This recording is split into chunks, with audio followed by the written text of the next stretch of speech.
Hello বন্ধুরা and welcome back to my vlogs again. তো গুয়াহাটির পর্ব শেষ করে এবার আমাদের যাওয়ার পালা হলো শিলং। তো সকালবেলা রেডি হয়ে ব্রেকফাস্ট করে সবাই মিলে বেরিয়ে পড়েছি শিলংয়ের উদ্দেশ্যে। আর হ্যাঁ, ইনি সারাদিনই ঘুমান, সারা রাতি ঘুমিয়েছে, তাও এনারা দুজন, শুধু আমরা কয়েকজন জেগেছিলাম, ভিডিও করছিলাম জানলা দিয়ে। তো আমাদের প্রথম স্পট ছিল এই জায়গাটা, এটা হলো গিয়ে ইউমিয়াম লেক। এটা এতটাই সুন্দর, সামনে দিয়ে না দেখলে বিশ্বাস হবে না। ছবিতে অতটা সুন্দর লাগছে, ঠিক তার থেকেও দ্বিগুণ সুন্দর। এটাকে ইন্ডিয়ার স্কটল্যান্ডও বলা হয়।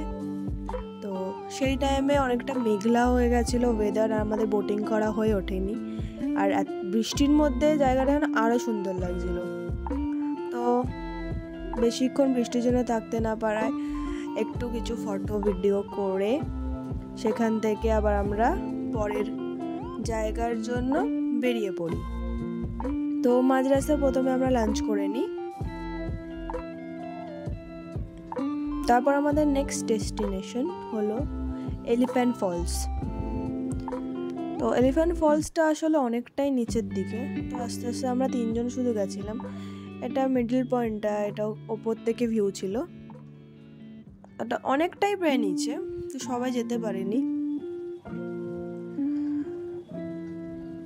শুধু আমি আর মানসীদি আর গুগলি গেছিলাম। তো সেখানে কিছুটা ভিডিও করে আবার আমরা উপরে চলে আসি, বেশিক্ষণ থাকতে পারিনি।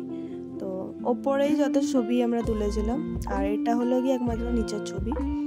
তো নিচ থেকে এলিফ্যান্ট ফলসটা আরও সুন্দর লাগছিল, যেহেতু ফুল ভিউটা পাওয়া যাচ্ছিল। তো এইভাবেই শিলংয়ের প্রথম দিনটা কেটে গেল।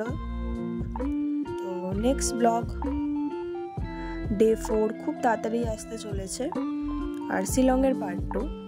তো ভালো লেগে থাকলে অবশ্যই লাইক অ্যান্ড শেয়ার করে দেবেন, and don't forget to subscribe. Thank you for watching.